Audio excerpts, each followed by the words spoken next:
Good afternoon. Good afternoon. Good afternoon.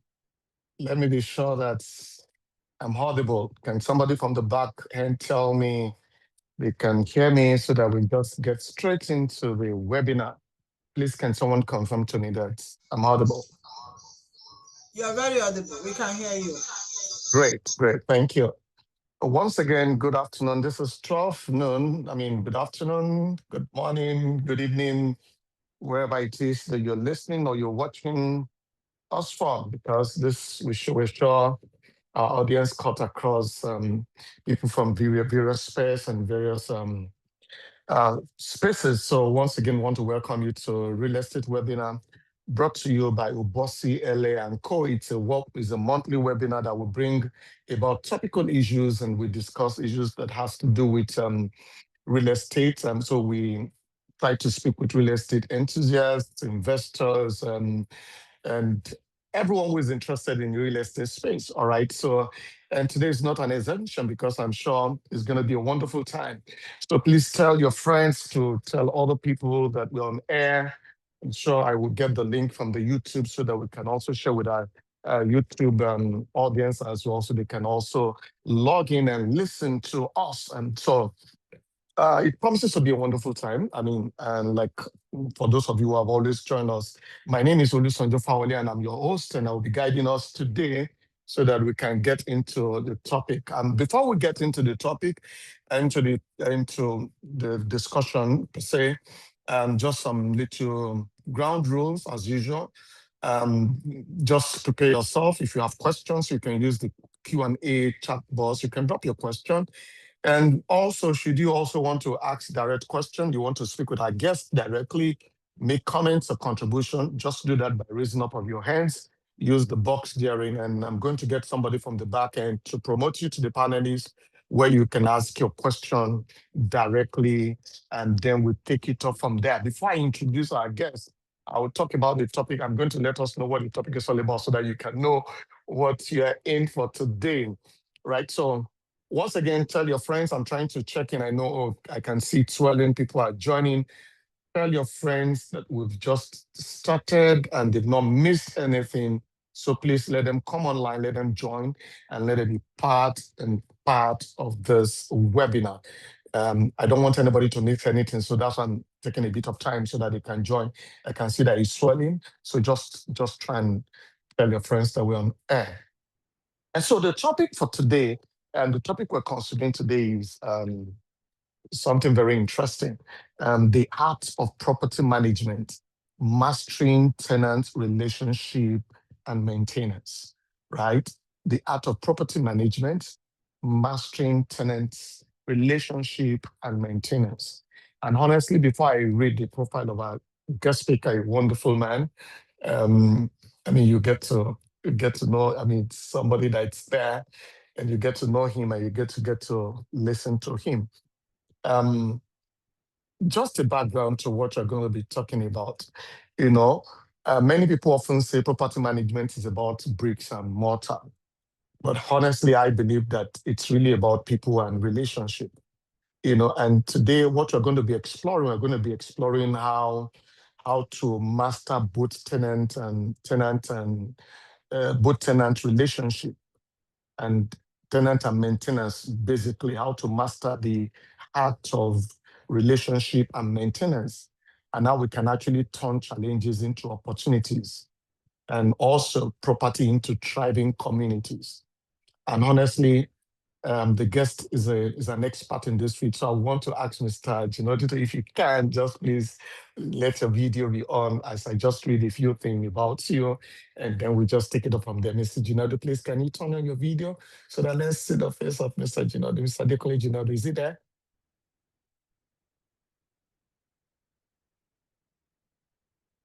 I want to be sure, Mr. Jinodito. Oh, great. Can we see your video? The video is not on yet, so I can just read. Oh, great, great, great, great.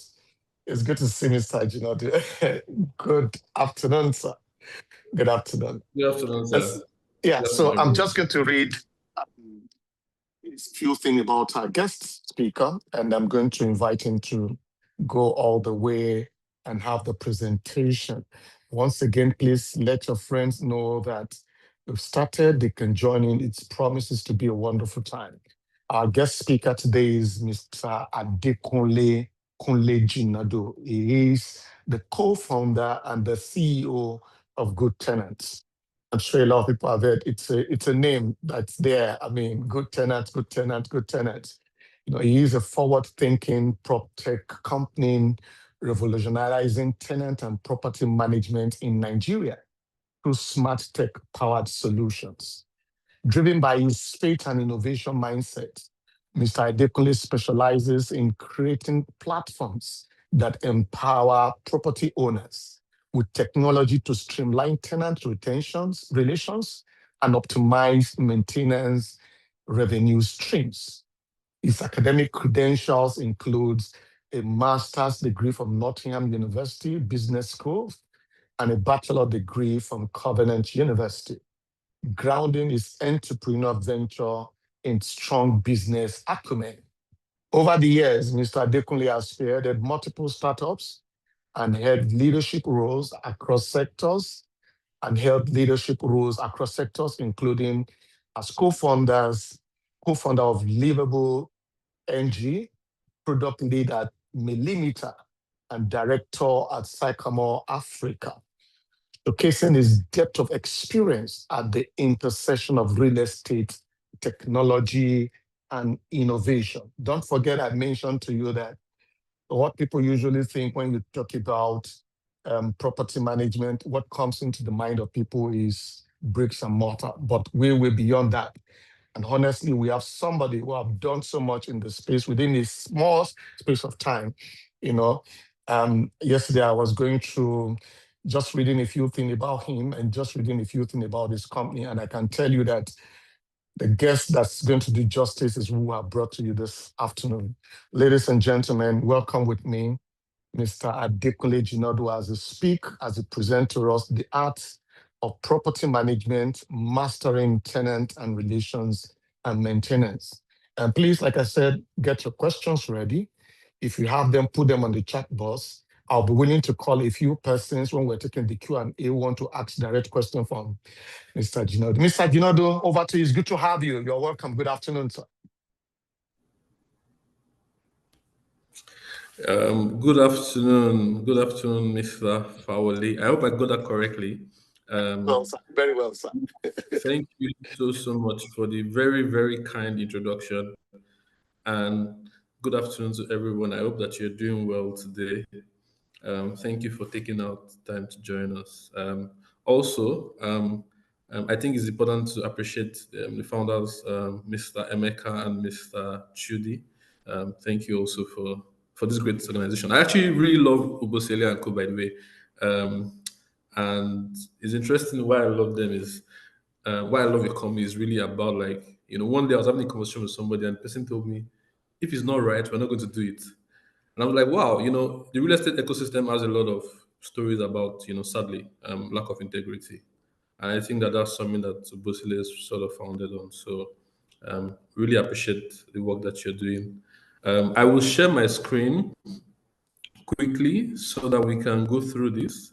But thank you again for inviting me and looking forward to um, a great conversation. Just by the way, I'm open to questions just in case what I say people don't agree with. I'm happy to have a nice debate. Okay, I'm just trying to share my screen. Just give me a minute so I can figure that out. Okay.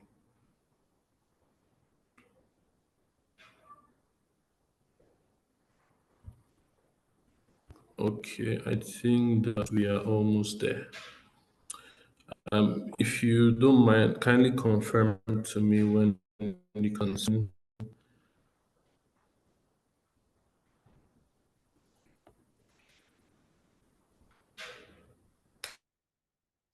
Can Okay, I think it's coming up now.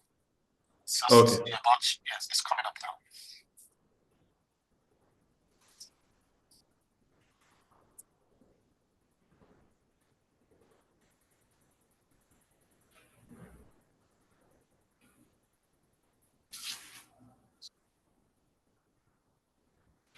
Okay. I just want to check if it's done. The option for me is to sort of change my network if this is not fast enough. It's not. I think maybe there's a problem with the network. It's still just.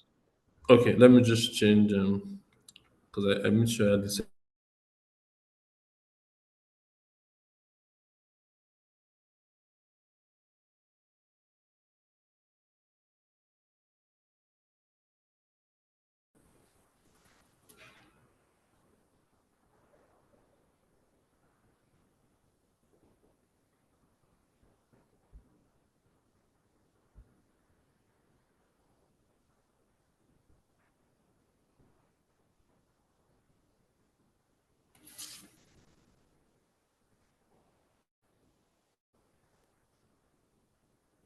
Okay, I wonder if I'm in now. Can anybody hear me?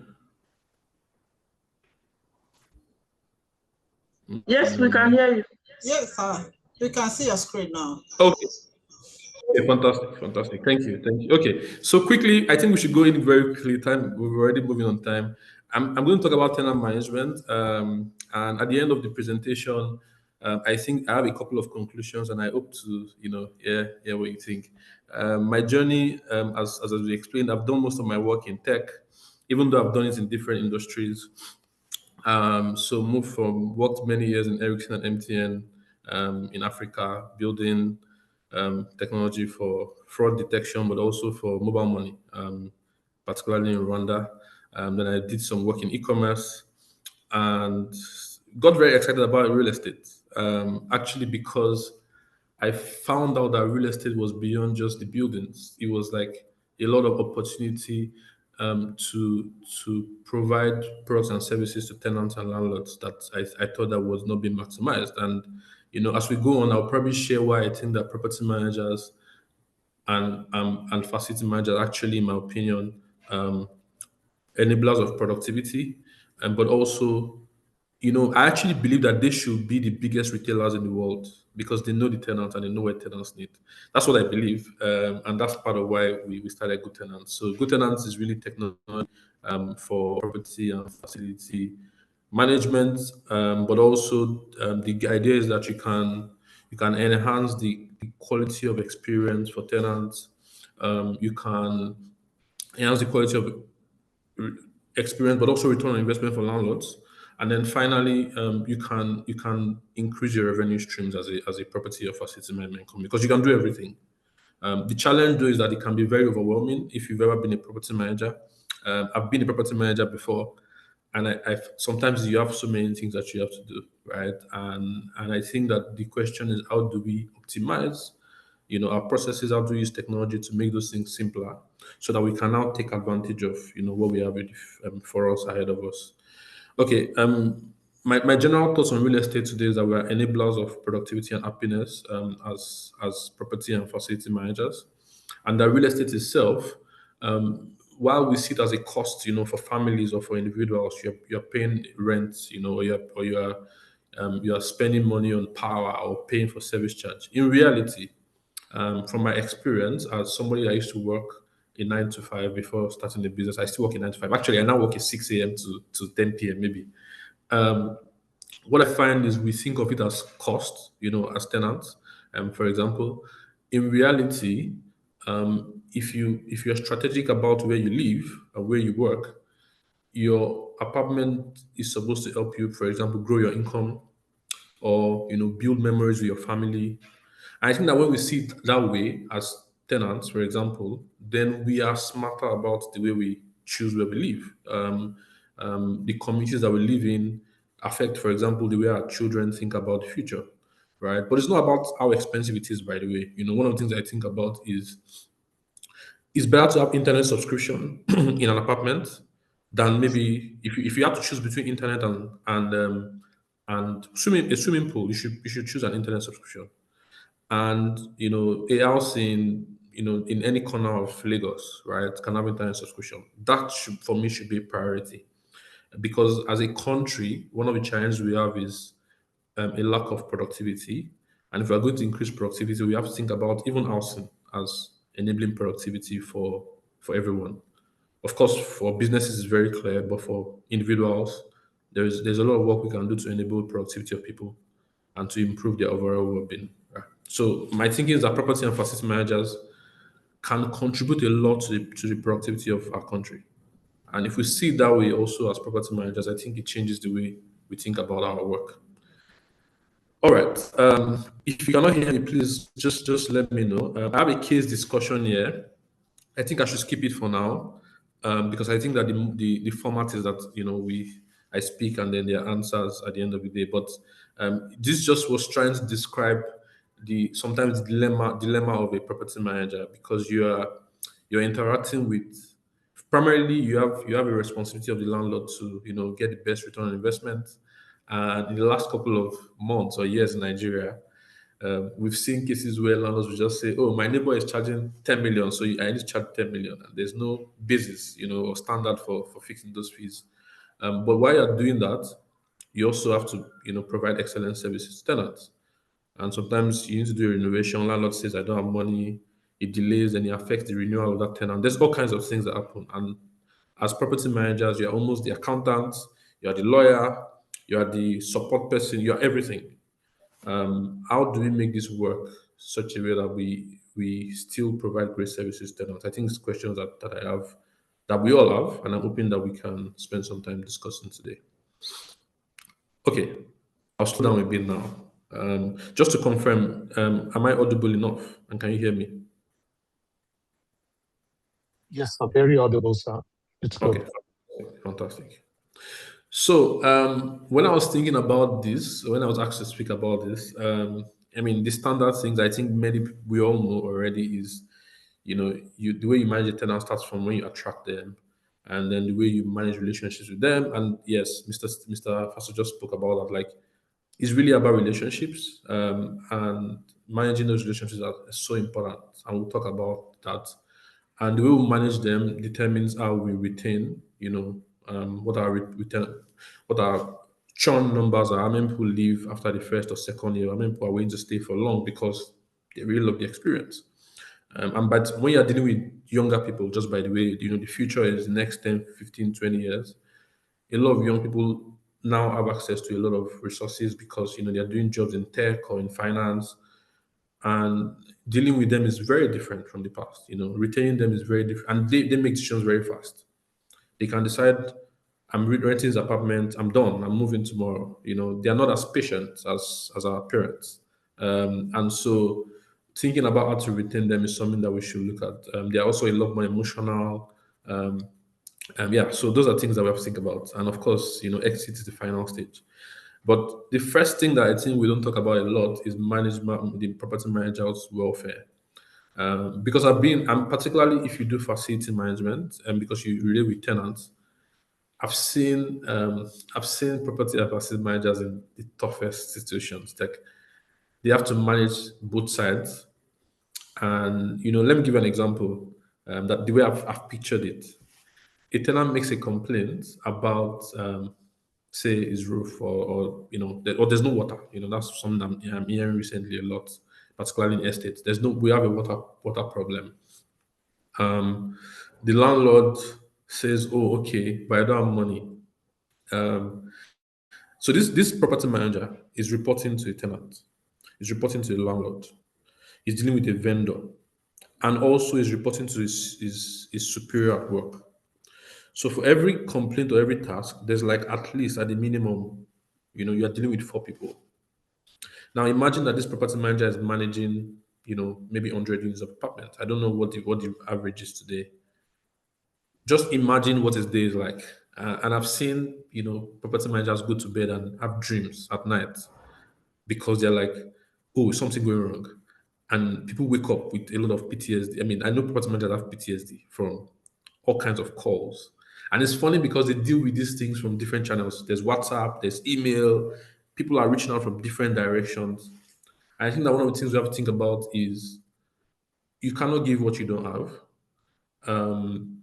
And if we don't think about the welfare of property managers, then we cannot demand that they provide excellent customer experience to tenants, right? So, my challenge generally to businesses is how are you thinking about welfare? And it's not just about money, let's talk about remote work. I'm not saying that that's the way it should work. Can we do a hybrid system?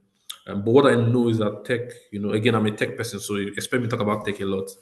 Tech enables you to do a lot of things, enables you to let one person manage multiple properties, without a lot of stress, and also allows you to do remote management, for example, and we've seen people do that already.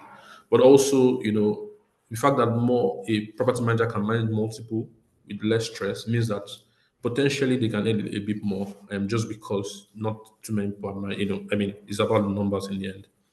Yeah, so I think that the first thing is, definitely you can't give what you don't have.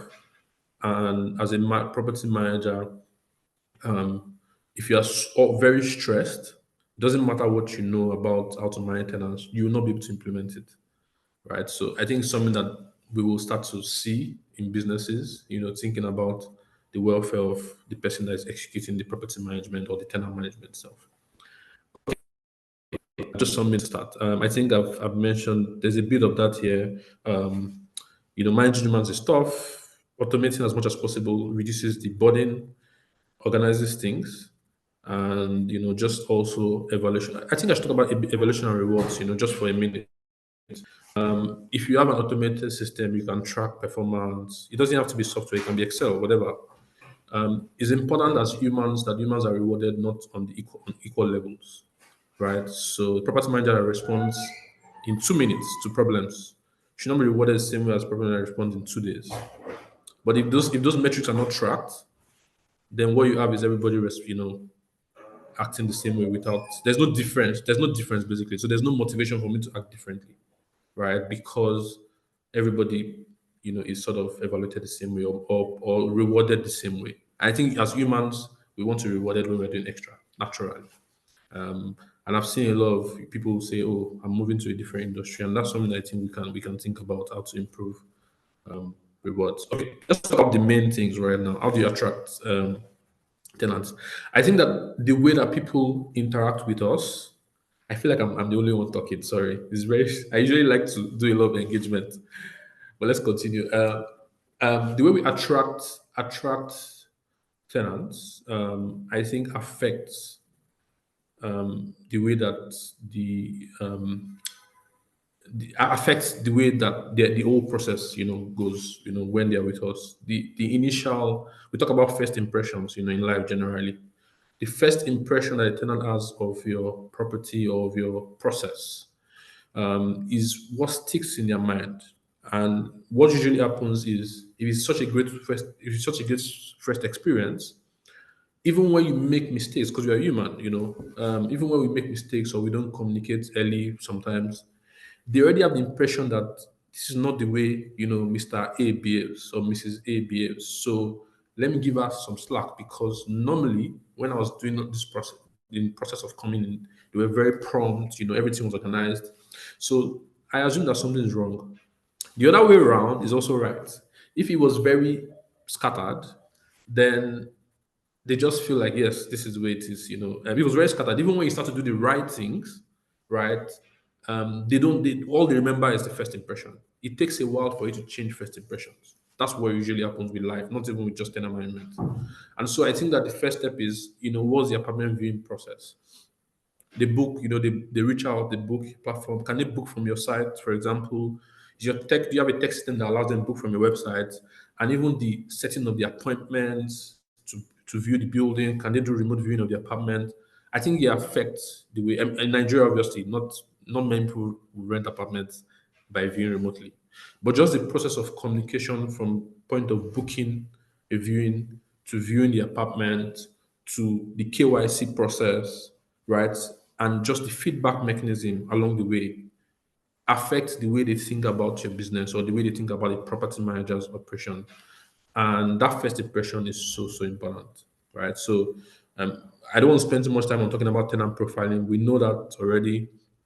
The screening techniques are many. I'll just take a bit about proactive and predictive indicators. And this is something that I've learned from my experience.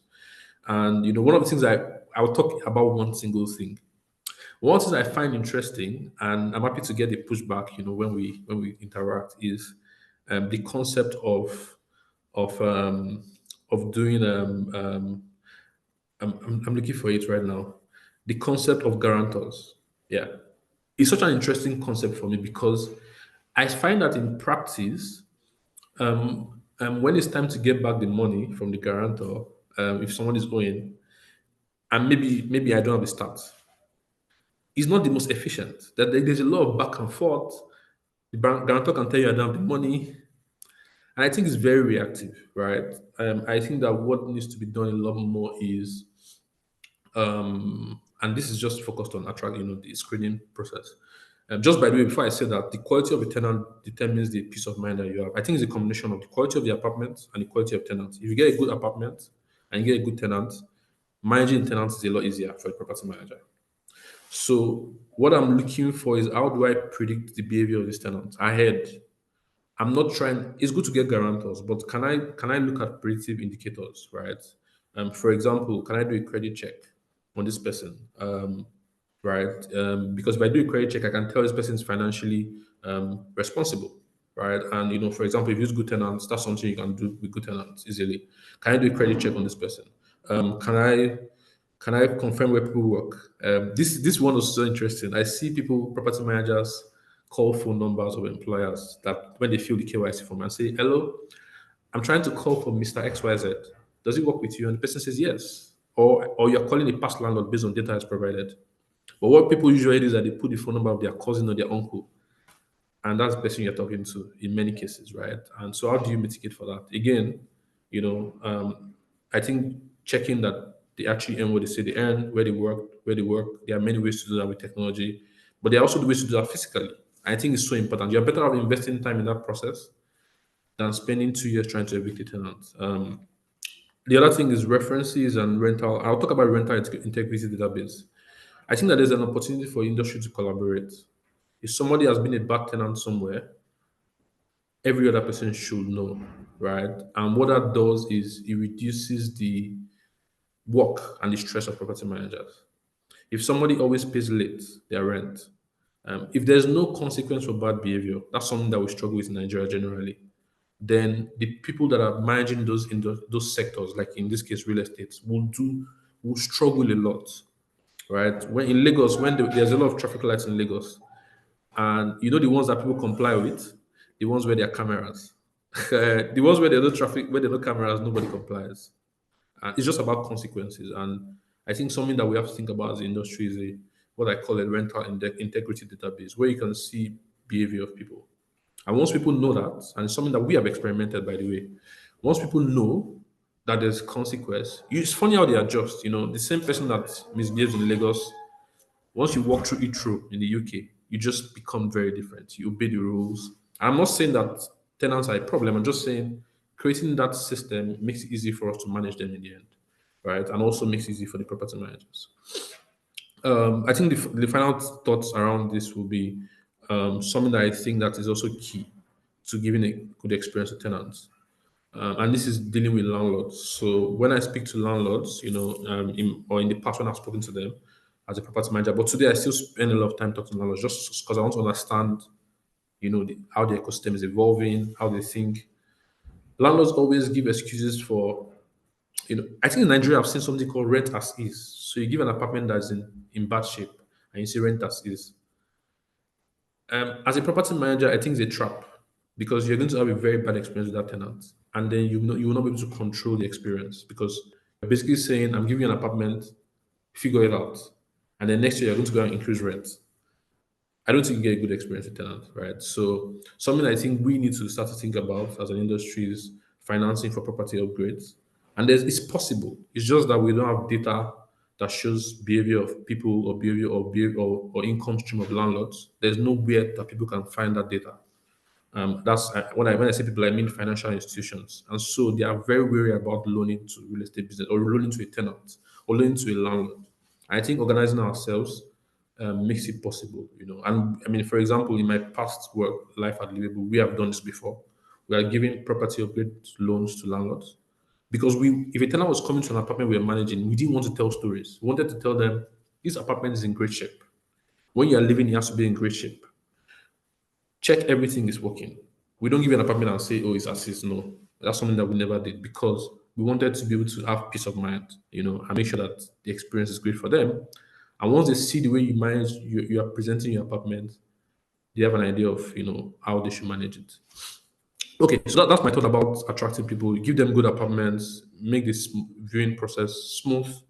There should be constant communication, proactive communication, and for the property manager, your screening methods need to. I think they need to evolve to more predictive indicators rather than reactive ones. And by the way, I think that the reason why in the property management industry there's a massive influx of. I mean, a lot of lawyers manage properties. And when I was trying to understand why, it was because they could not differentiate people. A lot of landlords are reactive in their mindset. The idea is if a tenant defaults, I need the lawyer to fight. So I use a lawyer as my property manager. If we as property manager, and that's usually more expensive because, of course, there's now defaults, then you now go to court, there's all of that.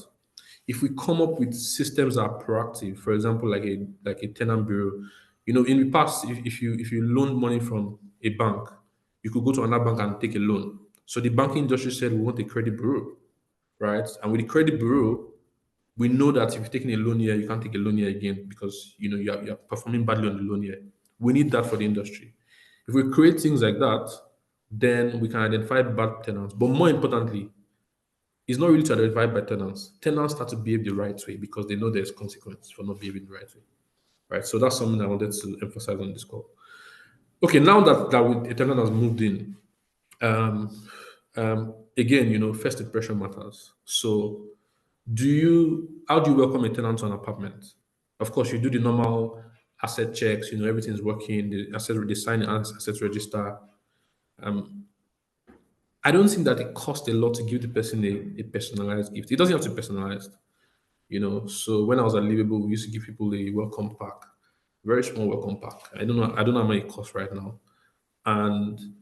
And people were so shocked. I mean, by the way, they were shocked, literally. They were like, wow, really? Never happened to me before. But it was just seeds that we planted because we knew that we were not perfect. And if anything went wrong, we've left a lot of credits, right? Of love, of a lot of credit upfront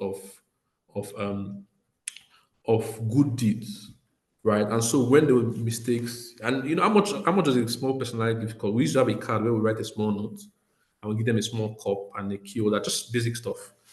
Of course, the cup, then we used to have their names on it, welcome, for example, welcome, Kunle. And it was so fascinating, right? At some point also, I'll talk about that. We used to do birthdays, celebrations. Again, what does it cost compared to our income? But not just compared to our income, also compared to the cost of managing them reactively when there's a problem, So I think it's important to be proactive. And I'll talk about why I think, on the last slide, why I think we're actually in an hospitality business. Just think about hotels. I think the future of tenant management is that we are dealing like we're hospitality managers, not just property managers, right? That's something I think is important. I don't want to spend too much time on maintenance and security deposits, but what I've seen a lot is and this is talking to landlords. Landlords, if you're on the call, please use professional property managers because they are your best bet, right? Please use professional property managers. Tenancy documents need to be as personalized as possible. The idea of templates, I think that we have to be careful about them. Templates are good; they make things faster, and even as tenants, we're allowed to use templates, but templates have to speak to different cases. For example, there's always ambiguity on who's responsible for what. A window is not moving anymore. Is who's responsible for it. I move into an apartment. 3 months into my move to the apartment, the water closet is not working. Right? Should there be a condition in tenancy document that says if you move in within the first 3 months and something is wrong, we will handle it. After 3 months is your responsibility. Do we need to be that transparent? Because when we're that transparent, people are clear. Of course, it means that on our side also we might end up spending some money but what that does for us also is that we are proactive about making things in good shape before we move somebody in. So you reduce how much we spend, on renovating things. But there's a landlord side to it. I know where landlords are saying, "Oh, I can't spend money." But I think that's a different conversation because I've also dealt with landlords in the past, and we'll say no to properties if landlord was funny. But even landlords that were a bit hesitant, we were able to prove to them that we'll get your money to you on time, all the time, and so they were willing to spend a bit more money on renovations. But the point I'm trying to make here is, you know, the agreements need to be a lot more clearer. Secondly, security deposits, they don't work.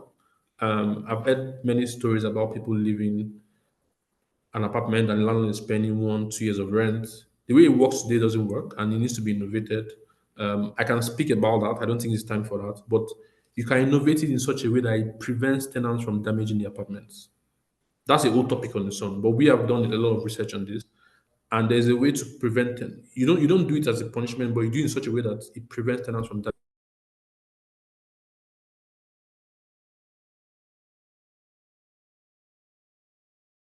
It makes your work easier. It makes the tenant's life easier to do security deposits in Nigeria. Because again, inflation matters. You move to an apartment, you pay 5 million in rent, you pay 500,000 naira security deposit. You move out to the apartment in 7 years. 500,000 naira means nothing at that point. Even if you're investing it in some investment, inflation has broken everything down. How do you manage that? Particularly if the apartment is not in an estate where you can control exit of a tenant. There's ways to do that, and I think that's maybe conversations that the industry needs to have. I think my final thought is the way we think about rent renewal. Because tenants are human beings, they're going through a lot of stress.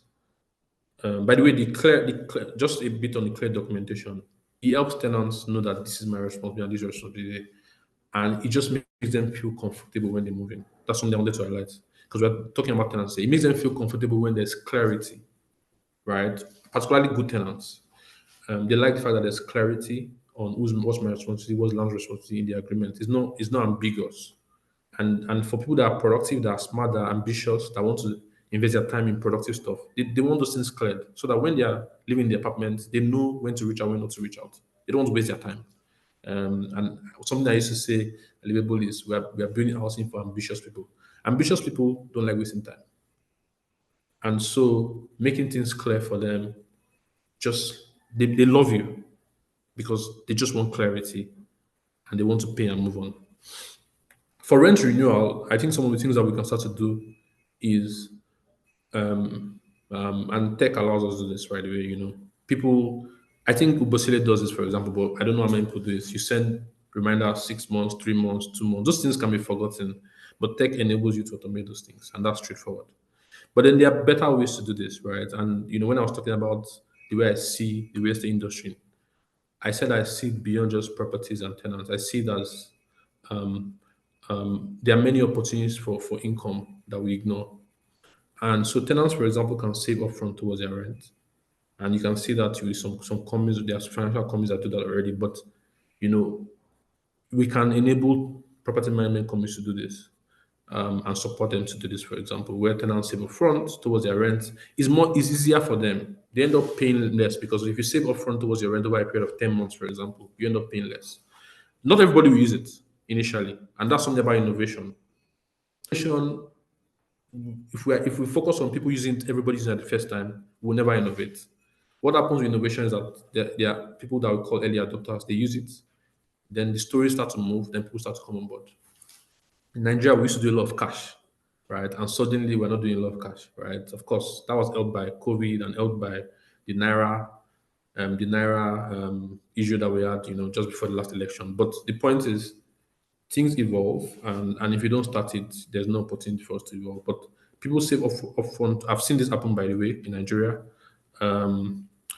And there's also the idea of incentives. If someone pays early, can there be an incentive? Of course, this comes into the pricing structure of rent. I can price my rent and say my rent is 5 million or 5.2 million, but I know that I'm willing to do cashback for someone that pays early. Should we do this? Should we not do this? There are debates we're happy to have, but the idea behind this is number one, you are looking for ways to help tenants comply, not react to when tenants doesn't comply. How do you help tenants comply? That's number one. Number two is human beings are human beings. Incentives, rewards make us behave better. That's the truth. As tenants, let me give an example. When I used to work, in the traditional 9 to 5, I used to wonder what the job of human resources was. Human resources in my head was you're creating an environment for the employees to do better. In many cases, I saw it as they were policemen, right? They were more policemen than creating the opportunity. So you're doing disciplinary cases, but then you're not necessarily saying, how can I make Kunle do better at this job? I think the same thing with real estate. People can default and they will default. But we have the opportunity to create incentives for people to do the right thing. And even the way we set our price. Not everybody, by the way, again, with innovation, people will say, no, it's not possible. A lot of things I'm sharing today are things that we have experimented in the past and have worked. For example, when I was managing Livable, there was never a time that someone moved out and a property was damaged beyond the caution deposit. Never. Because, and that was like a couple of years, because those things were very clear and we wanted to experiment it. And people said it was not possible, but we're like, yeah, let's try it. And of course, with selecting the right tenants, creating creating the consequences of bad behavior, and also adding incentives, right? Because you can't just do consequences, you can't just do incentives. Those three must go together. You get the right tenant, you provide incentives for good behavior, consequences of bad behavior. If you combine those things together, you are more likely to have a peaceful tenant relationship. And also on the tenant side, they are more likely to be comfortable with how things are managed. If you do some of the things I've mentioned. Of course, it's probably important to mention that in a couple of countries, like in Kenya, I spend a lot of time in Kenya trying to learn about what they do there. There are already laws that protect landlords and property managers there, but we're not there, and we cannot always wait. Other industries innovate in spite of government or regulation. We can always wait for regulation. Regulation is something that we have to get to, but I don't think we should always wait for that. And again, this conversation is not about punishing people. It's about how can we make the experience better. And I think that's important. How do we make things better proactively for tenants? How do we make them comply to paying on time? How do we make them compliant to, making sure the apartment is in great shape? Those are things that I think we have to think about as property managers. Finally, on this, there are companies that say they do inspections, that they don't do inspections. If you do inspections, you can spot things on time before they get bad. You can proactively fix things. Tenants appear. Tenants can tell you, "Oh no, my privacy." In reality, they are happy to do it. Once they get used to it, once it's in the contract, and those inspections prevent future damage. They prevent future complaints. I've heard companies say, "Oh, it's our policy to do this." But property managers don't do it, or they say they do it, they don't go there. Well, there's tech for that. There's tech that confirms that the property manager is on site doing the inspection when the inspection has been done. So there are things that you can fix to save you a lot of stress, particularly for senior management. A lot of things senior management don't hear until they've gone bad, and tenants are already very angry. Systems that are transparent help to prevent that, so that when a complaint happens or something goes wrong, it's fixed on time because everybody sees that something's going wrong, not just one person sees it. I want to confirm that you can hear me and things are going well before I continue. Yes, Mr. Jinod, we can hear you very well, sir. Fantastic. So a lot of my thoughts around management is, can we be more proactive? Can we consider ourselves as hospitality businesses? So welcome people the right way. It's a small investment, but it saves you a lot of money in the future, particularly, and it saves you and the world that we are going to, just by the way, social media, there will be a lot more calling out of businesses online. I'm sure we've seen that in more industries. You can save your brand a lot of problems by just giving somebody a small gift when they come. Because we are human beings, gifts always make way. And so just generally being proactive helps us to serve our tenants better, helps us to manage relationship with them better, helps us to even get money from them better, helps them pay better. And if we think about how to do these things, a lot of times with support of technology, I think that we'll manage tenants very differently and better. Okay. The next moment, I think I've said a bit of this already. Transparent complaints management, where not just one person is seeing the problem, everybody on the team is seeing the problem. You're able to even give performance evaluation to property managers based on the way how quickly they've attended to things because it's transparent, right? And you are able to reward, for example, the best property manager. It's not just about punishment. You're able to reward the best property manager. That gives there's an incentive for people to do the right thing, But again, for tenants in this case, once they make a complaint, everybody sees it. They will get quick response. They're happier. I've seen cases where tenants say, "I fix something myself" at the point of renewal. I'm sure everybody has experienced this. I make a complaint, nobody responds. I fix it myself. I tell you it's 1 million naira. You say you want to, it's not 1 million naira. Well, I fixed it. Is your word against my word? Then you go into all this back and forth, and it usually affects, rent renewals, for example. And those are things that I think that we can improve on, just being proactive. I think the final thought is on this is conflict resolution. Is usually around a lot of comments around lack of clarity in documents. If we're clear in documents, if we're clear in contracts, if we're clear with KPIs, how quickly do I respond to your issues?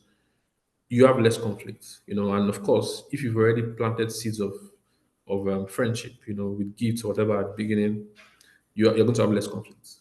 I'm not saying that there are no tough people, just by the way. Nigeria is blessed. We're a blessed country, but on the roads, people are frustrated. And sometimes they pour it on us as property managers. But if we think about those things, we can react better. If we proactively solve a lot of problems, we can reduce those confrontations. And even when people are angry with us, it's probably easier to manage it if we've done the right things already. Okay, the final thought is retaining tenants, and I'm going to just focus more on human connection and celebrations. When I worked in the bank for a year, and one of the things I learned in the bank was, you go to people's parties, you go to their birthday ceremonies. It's impossible to do this, particularly in today's world, every time. But what I've seen is if you manage a community of tenants, let's say you manage, 20 tenants in a block of flats, there's always an influential tenant there.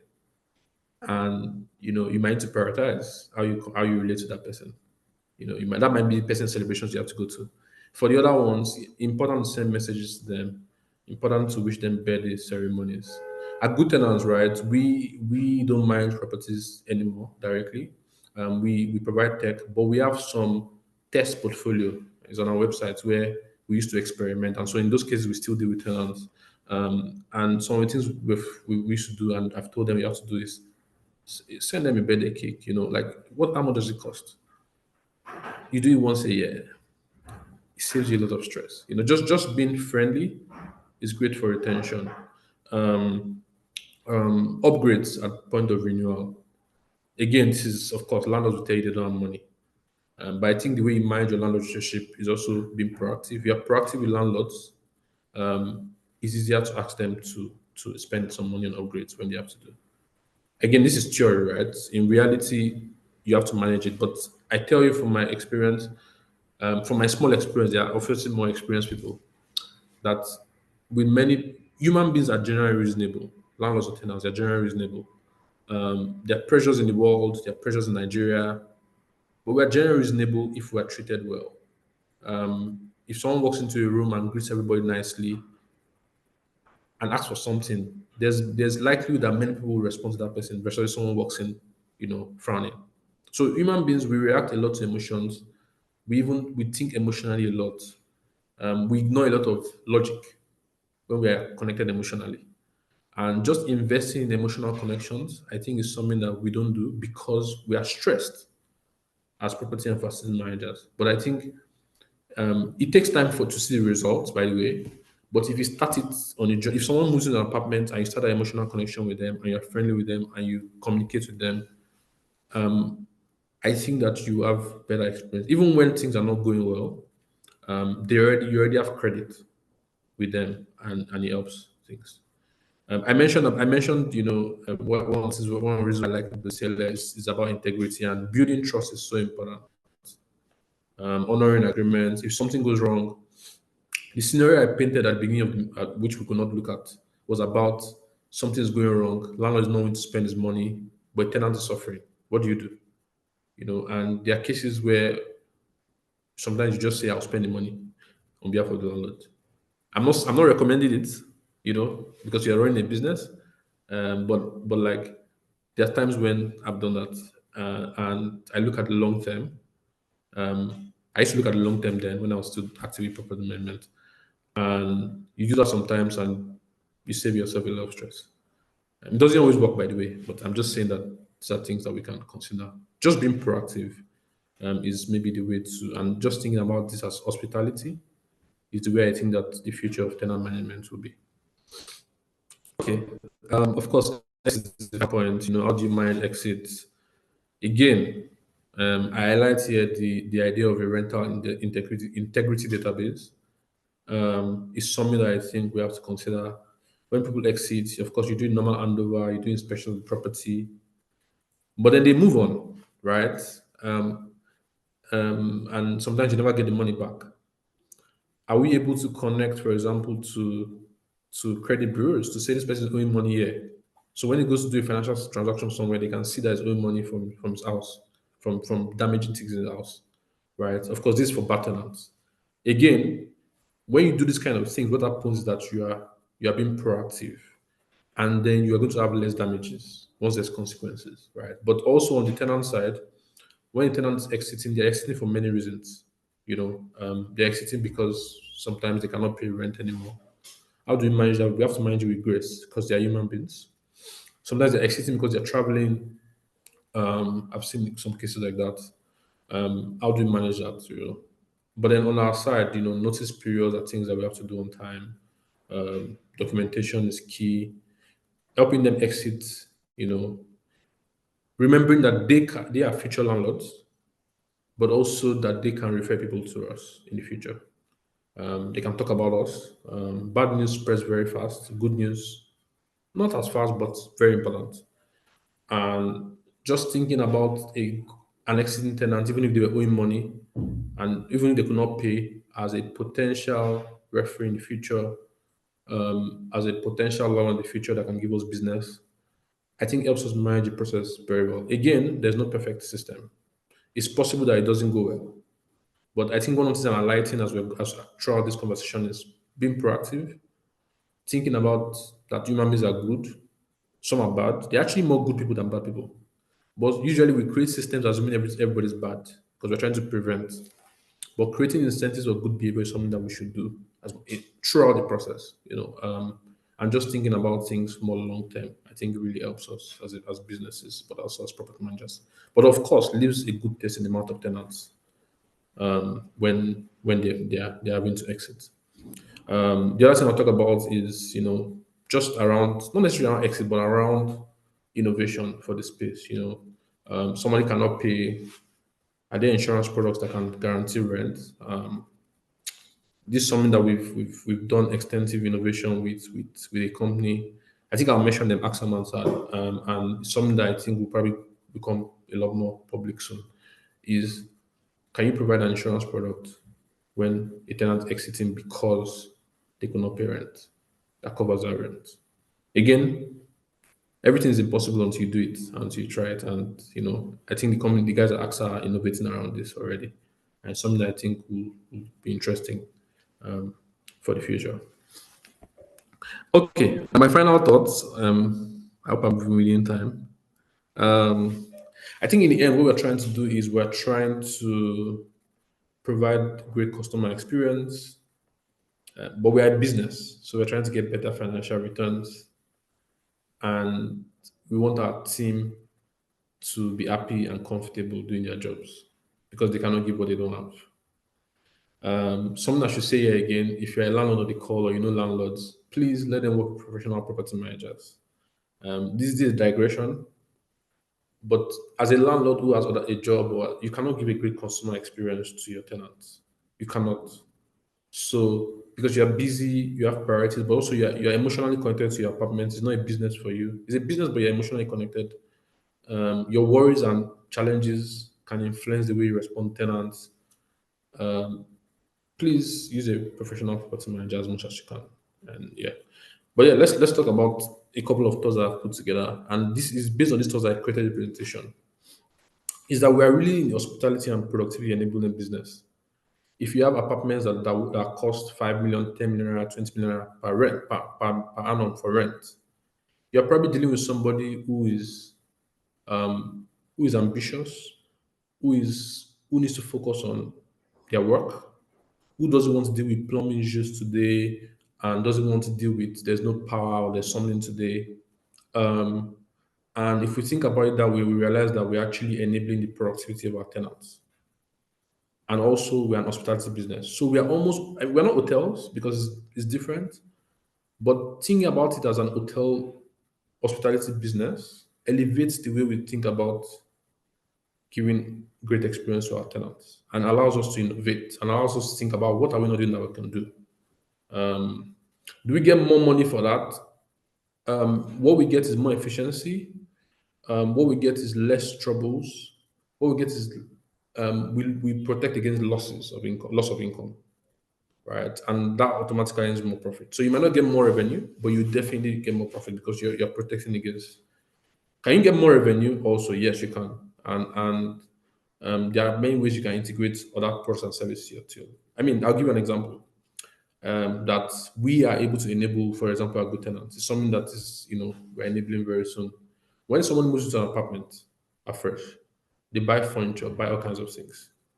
Why is the property management company not enabling that in some way? There's a massive opportunity for revenue there. But of course, if the person moved in and it was a bad experience moving in, then they're not going to listen to you, your recommendations, right? If it was a great experience, they're more likely to listen to you. I think the future is that real estate businesses will become retailers. They will become so many things. We can talk about that, but they will become so many things. And as you see in the cases of taxis or even in banking, traditional businesses struggle to imagine the future, right? Thankfully, we're discussing the future today, but the future of tenancy management will be very different from what it is today. Property management companies will do a lot more beyond just rental agreements and rent collection. Now, if you because we are the second point is about estates. More and more Nigeria is evolving into a more estate sort of system where we are building communities. There's a challenge here for property managers or for tenant management, and the challenge is that many times the property management company is not the facility management company. So, if a tenant has a bad experience with water in an estate where you're a property manager, you manage apartments, what you don't control water is controlled by the facility management company. There's a problem there that needs to be looked at. That this new system where we are doing estates and the property manager is not a facility manager, which is the reality again, because landlord is different from the community management. It's something that we have to think about and innovate around. The way we thought about a good tenants is we have a system that can integrate partner companies where if you're the property management company, you can see what's happening with the facility management company, as it relates to complaints, and you can quickly react. But yeah, I'm sure there are many other ways to innovate around this because you cannot say, oh, I'm giving tenant a great experience as a property manager if the facility management in that community or that estate is not working. It's not your responsibility, but you're connected to it. And when tenant complains in the future and says, "Oh, I'm having a bad experience," you, even though you're not responsible for it, you suffer for that feedback, right? And I think there's a lot of thought that needs to go into the way we are doing community management today. How is the property manager involved in that process? How does tech help communication between the parties involved? How do we communicate proactively with tenants when there are problems, that are more facility management issues if it's an estate? I think it's a big challenge I'm seeing today a lot. I've heard all kinds of stories in the last 2 weeks from clients. There's no water in the estate, but I'm just a property manager. Then the tenant is complaining and saying, "No, I'm not going to pay my rent." And yes, it doesn't make sense logically, but it makes sense to the tenant that that's happening, right? So that's something I wanted to highlight here, and I'm happy to. It's nice to hear your thoughts about this when we go into engagements. The other thought is that and I think I've said that a lot. If we change our mindsets about how we approach tenant management, we can open up new revenue streams. And yeah, I think I've said a lot about that. One of the things I asked myself a lot when I started to work in this industry was why is it that lawyers and non-professionals have more business than professionals. I think it's because again I might be wrong. I'm learning every day, but my thoughts when I summarize it is we manage exactly like the way lawyers manage. We are reactive, not proactive. And that's the way they manage, and they actually optimize for that because I'm not saying they do that intentionally, but lawyers can be reactive because they make more money when there's problems. They go to court, they do all of that. That's their job. And I'm not saying lawyers are bad property managers to be clear, because I'm sure there are lawyers on this call. So I'm just saying whether lawyers or property managers, proactivity changes the conversation.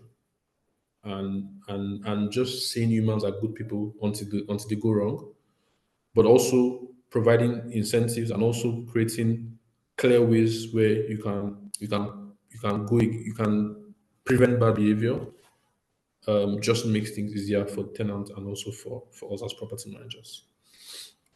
The simple things we forget can spiral into big problems. That's something that I think is important. And if we're proactive again, if we use tech, we'll talk about tech because I'm a tech person. If you use tech, you can prevent a lot of things.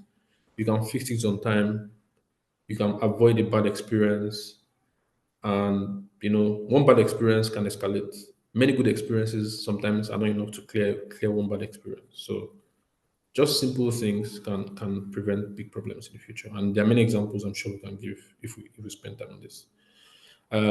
I think that technology will change things because tenants are demanding right now. If you look at food delivery, if you look at taxis, Uber and the other guys, the generation that we have right now and that is coming thinks very differently about the way they manage money, the way they interact with people.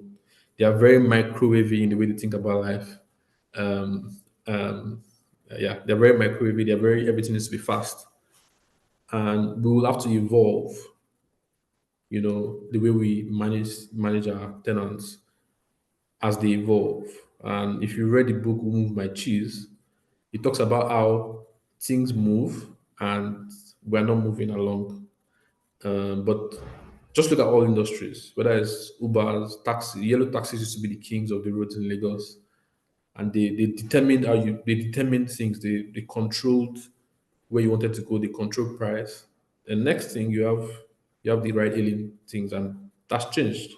Um, if I always give the analogy, if you ever use a Nokia phone before, many years ago, everybody used a Nokia phone. Today, you find one person in 100 that uses a Nokia phone, you're lucky because people evolve and professions have to evolve, companies have to evolve.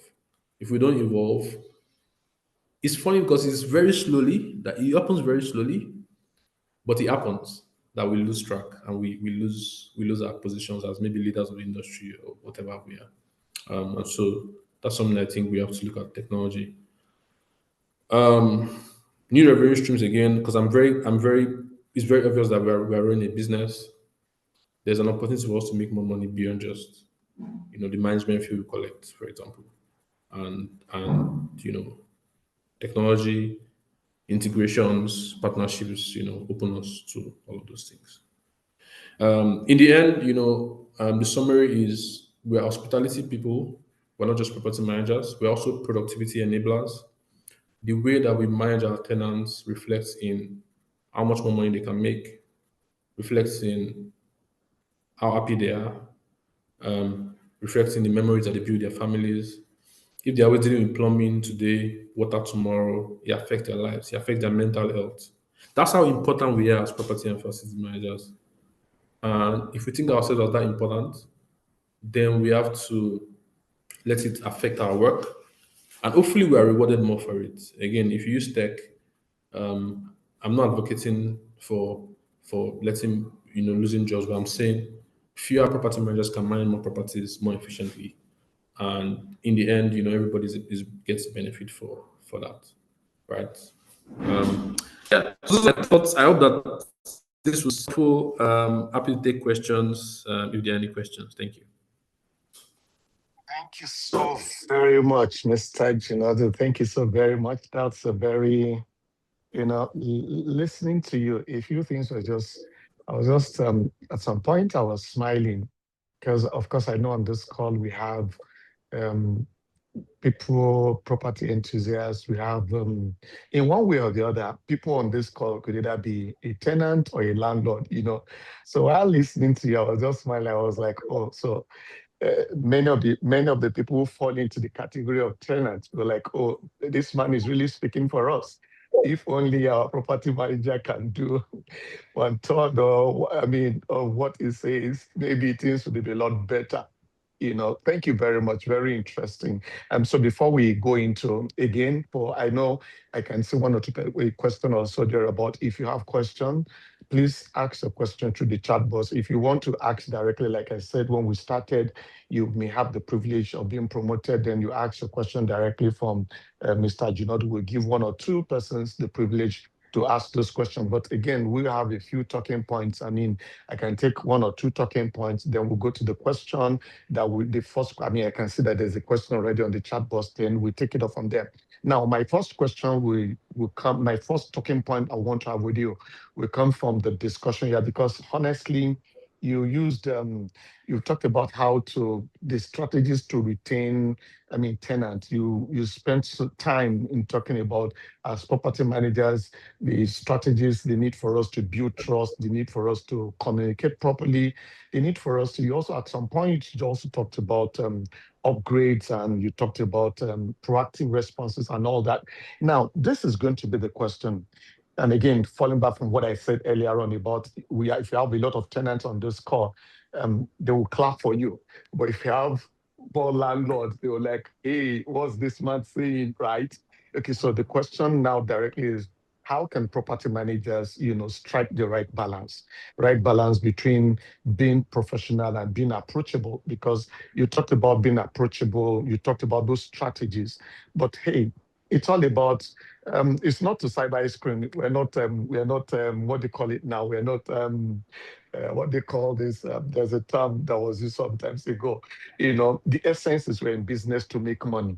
So if you're doing all of these things, how do you strike the balance to ensure that one's trying to be approachable, one's trying to be good, one's trying to be in order to get return? Because hey, this is human management at the end of the day, and there are people who, regardless of how much you've done for them, they still don't see. So how can you strike the balance? That's the first talking point. Can we take it off from there? Then we can now, I know there are two questions already. I'm going to check if there are people who are raising their hands. Then we can now, I have like three talking points. Then we then go to those questions. Very interesting question. It's a bit broad, the question you're asking, but I think I can provide some answers. Striking the balance.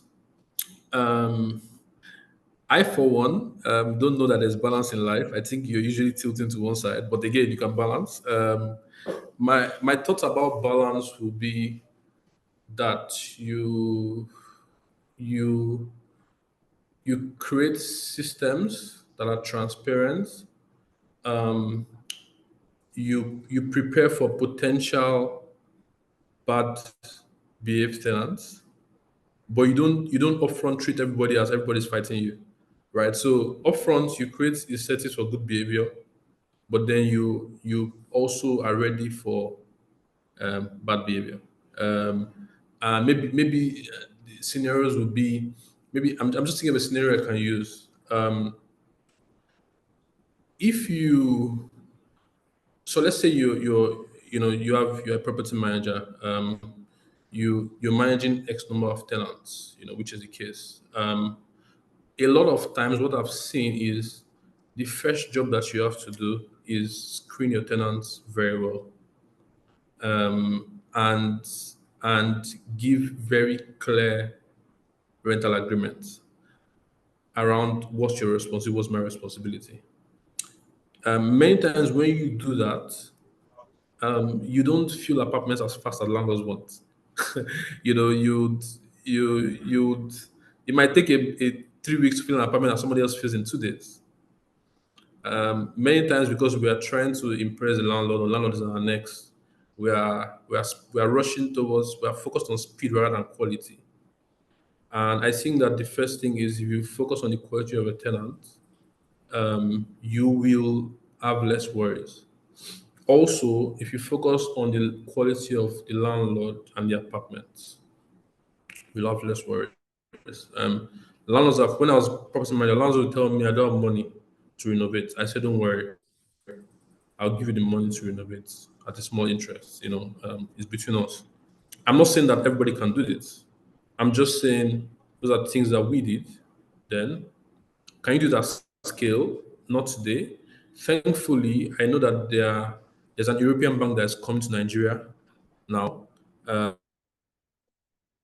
just said about it yesterday. There's an European bank that's coming to Nigeria. They're focused on structure, and they're probably loans. Those are. I think the industry will grow in such a way that renovation finance will become standard, right? At some point, and if there's renovation finance, whether you do it as a company yourself or you partner with a financial institution, the tenant is moving to an apartment that is already in a great shape. Once you have that foundation, right, of transparency and a good experience, then I think most of the problems are solved, right? Now the balance that is probably between landlord and tenant. Again, landlord doesn't have money, generation finance. Landlord agrees to that. Tenant is, I don't know, is angry or what that is. You've already provided some form of incentive for good behavior. They will flow into that very high. Sorry, can you hear me? It looks like my bandwidth Yes, is not very well, limit. sir. It's good. At some point it was, Am but I it's fine clear? now. Yes, you're clear Oh, now. okay. Okay. Good. Good. Okay. So I think that the idea is, if I was a property manager, first of all, I'm overwhelmed. I will create systems to reduce my overwhelm. I'll use tech. I'm a big tech person. I'll use tech. Tech reduces your stress. Sometimes we say, oh, people are angry with us. Yes, because they're angry because sometimes, again, we are growing in Nigeria around customer service. Many times we expect that tenants should understand that we are busy or that we are human beings. They don't understand.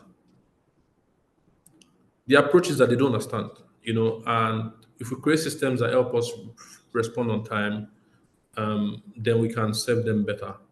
And then on the landlord side, how do you create the balance of return on investment for the landlord? For example, you need to increase rent. Tenant says you cannot increase rent. I think it's constant upfront communication. If the landlord approaches you first to increase his rent, you've already lost the battle.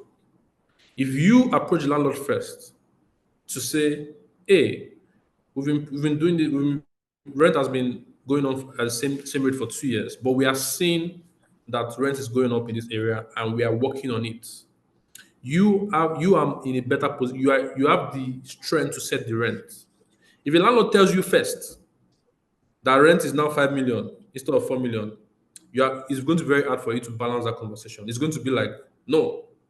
So again, do you have systems that remind you that it's time to increase rent? Tenants don't like to hear this, but landlords like to hear this.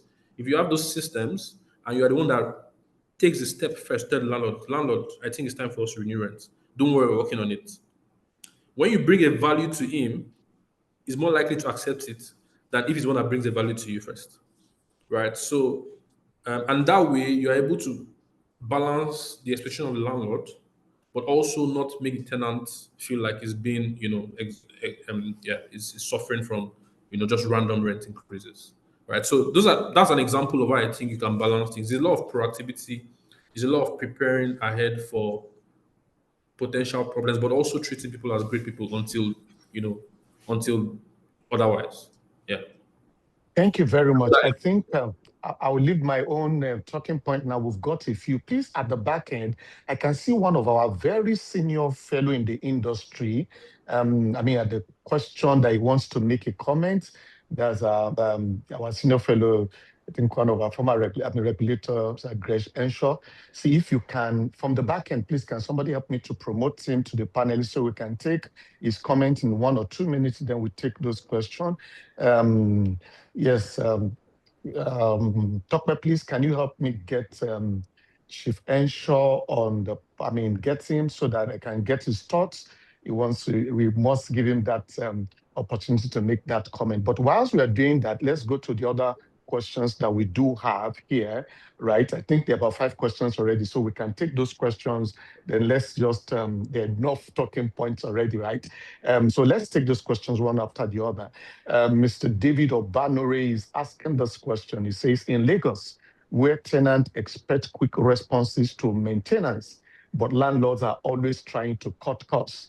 He's asking, what is the best strategy a property manager can apply in maintaining tenant satisfaction without causing problem between landlord and tenant relationship?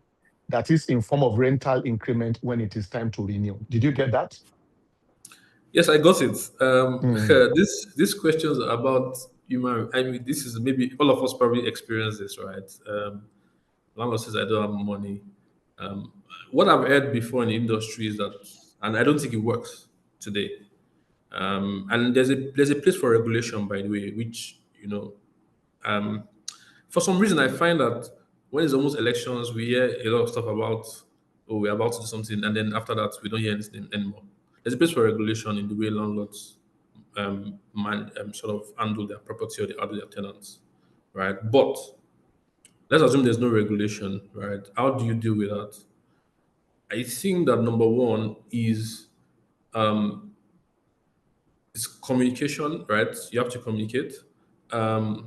But I think that what I've seen in the past, my experience is if it's not a big cost, if I provide a facility to the landlord at a low interest rate to fix that problem, in many cases, not all cases, because there's no perfect solution. At least I'm not saying I have a perfect solution. In many cases, the landlord takes that opportunity, right?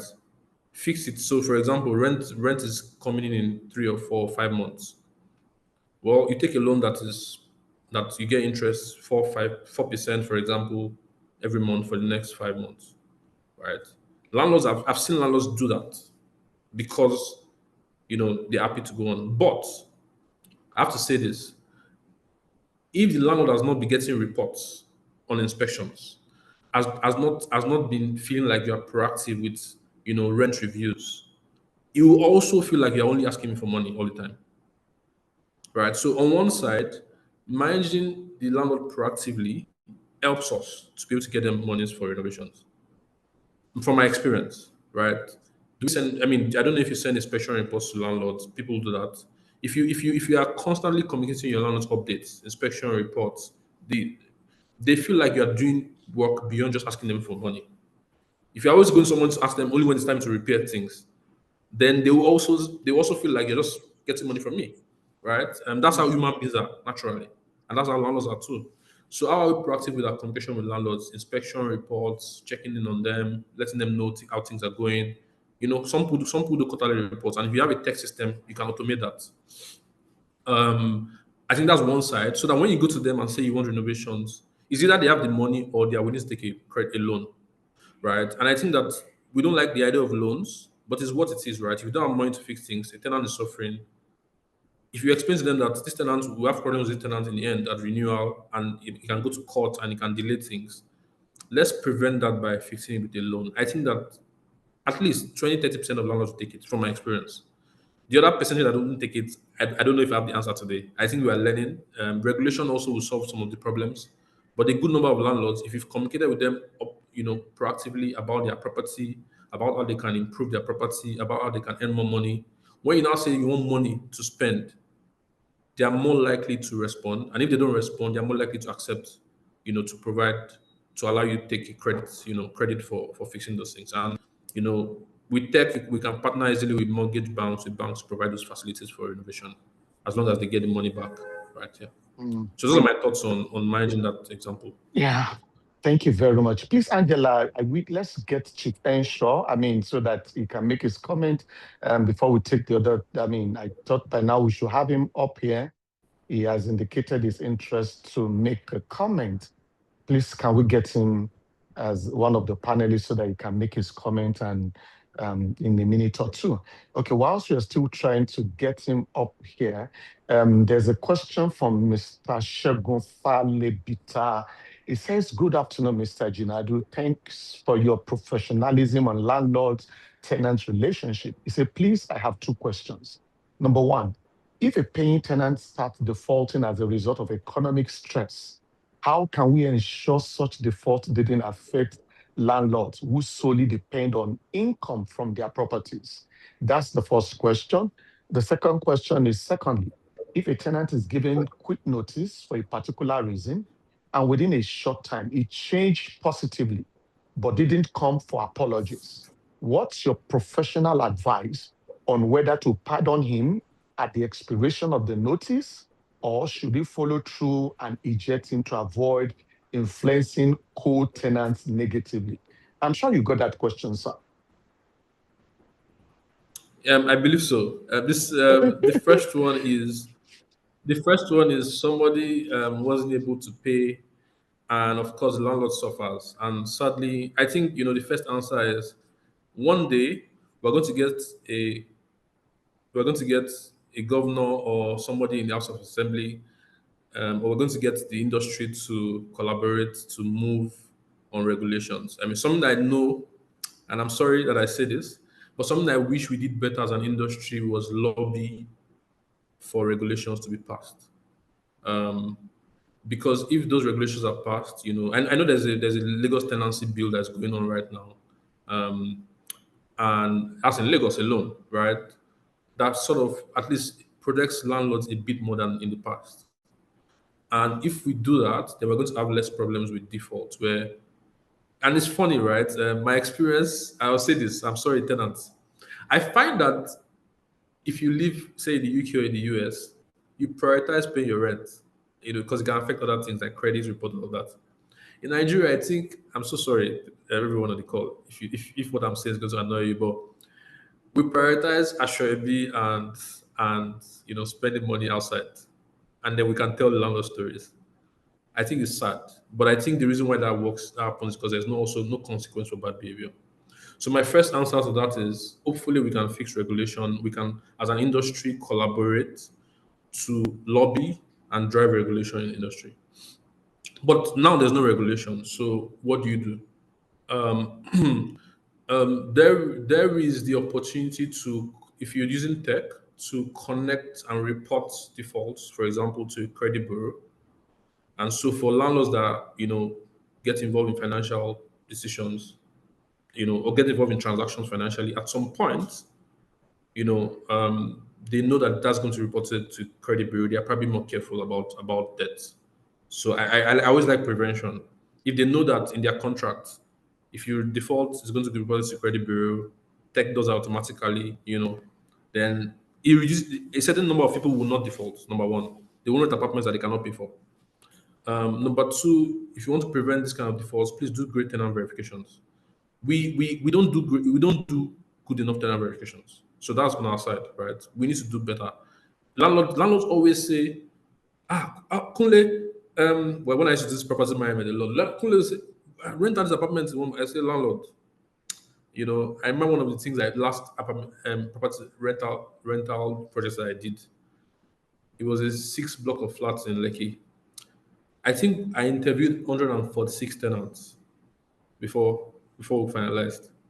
Because I was just like, all these people, they're going to give us problems in the future. No, no, no, no, no. And the landlord was so happy because, interestingly, one of the tenants that came was actually his family member. And he was happy that we said no because we had a standard verification process. And if you failed it, you failed it. Um, but let's say the person comes in, he passes verification, is all well. There's no regulation. You've done the right thing. You reminded him about the rent at the right time, 6 months. Again, that's another thing. You don't remind people rent 6 months, 2 months, 3 months. You don't do that. You can create ways for people to save towards their rent. I've mentioned that, and that's something I think will be more popular from next year. Good tenants is driving a big bit of that. You can help people with system transparency towards their rent so that they don't wait till that. But then there are also loans that you can help tenants get. Again, you can add this to their contracts. Sterling Bank, for example, give loans to tenants towards their rent. Again, they will check if they can pay back. But finally, there is a rent guarantee insurance thing that I think that we should explore as an industry. The AXA is, we have been building with AXA what can go wrong, what cannot go wrong. And I think that's something that protects landlords. with a small percentage of their rent upfront paid to the insurance company, they get their rent in full when they tenant. I think there's a cap of about 10 million. I'm not sure based on the way it's been designed, but that protects landlords. So if landlords are willing to pay some of their, say, 3 or 4 or 5% of their rent upfront, um, for a rent guarantee insurance, then the insurance company is willing to pay. Insurance company get the money back in some way, but at least they'll pay the money upfront to the landlord. That's I think the final point. Is a reactive measure. I think there are ways to prevent this situation, but there are also ways to remedy it for the landlord. And I think that the final one will be the rent guarantee insurance product that protects us. And it's not popular today because it's something that's from last quarter of this year or from early next year. I hope that helps. Thank you.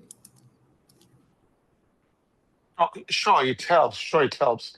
Thank you very much. So let's take there are two more questions. Whilst I'm trying to still get, I think there's an issue trying to get Chief Ensure, but they're trying to see what we can do to bring him up for his comment. But we still have about two questions here, so we can take the two questions as we begin to try to wrap up. An anonymous attendee is asking, how should a property manager handle a situation where a tenant wants to keep a pet's dog, but wasn't stated in the lease agreement? And 3 months into the tenancy, the landlord asks the tenant to move out. Isn't this funny, Yeah. Mr. Jinode? There are two things here. I don't know. It's something I've actually experienced before, so I can understand. First of all, we know where the problem is: rental agreements. When you use templates, this is what you fall into. This kind of traps. For every single property you manage, you have to understand the landlord's priorities and edit your template to fit. There are landlords that say they don't want pets. If you don't fix that, that's the problem with templates.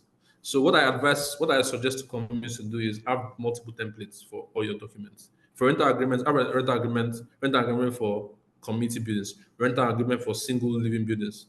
A single living building, most likely pets are allowed. A community building, many times pets are not allowed.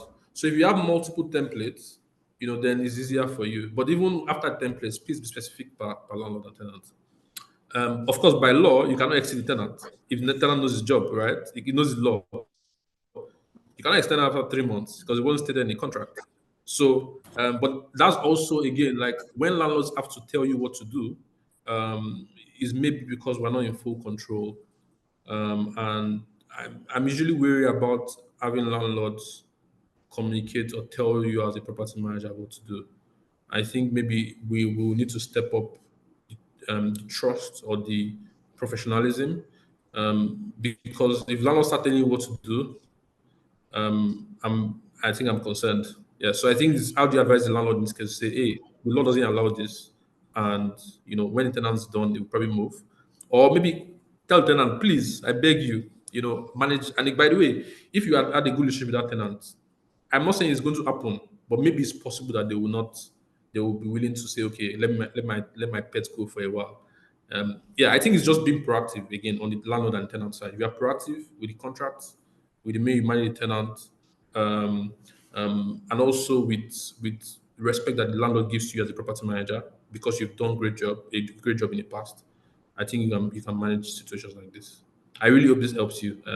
Yeah, thank you. Yeah, I'm sure it does. So now we have Chief Ensure. So let's take his comment. So Chief, please, it's an honor to have you. You want to make a comment, and we thought we should give you the privilege to do so, sir. Sanjo, thank you so much. And I thank Bosile for making this opportunity available. Did an interesting session because we are all trying to recap what we think we know or we have done over the years. But there is no hard and fast rule about what you're talking about, and nothing is cast on stone. Well, between both of us, I've practiced for about 40 years now. And I have never seen every tenant when he wants a property is written good on his forehead. It's a good tenant. Whatever conditions, whatever you want, he's going ahead.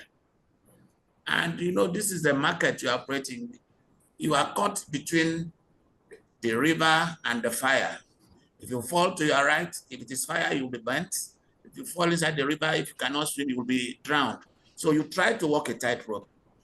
You have taken us through the rubles and all what. I mean, thank you for this exposure. But I pray our juniors should join this to know.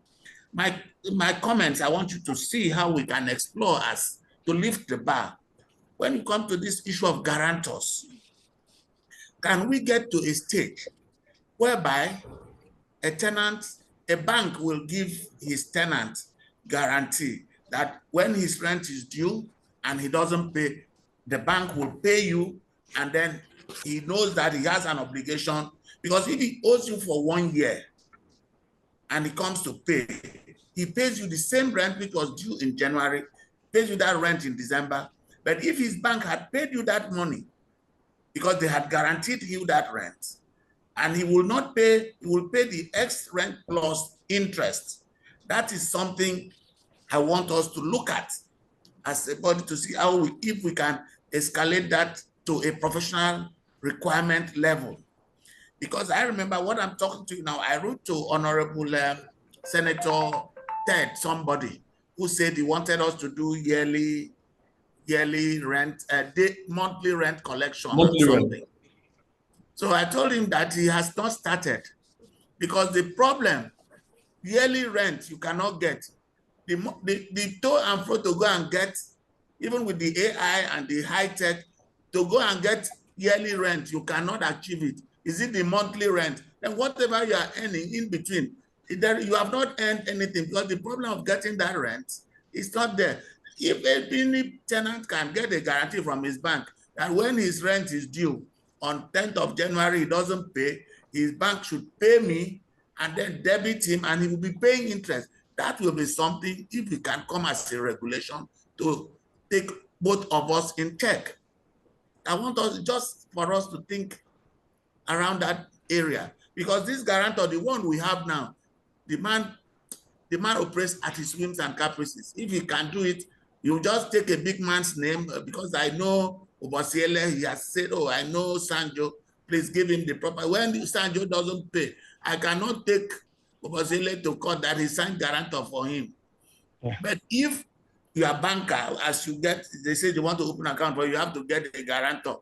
And if we can step our game to that level, all of us on both sides will try to meet up because there is a contract binding both of us, and all that is what we are trying to do.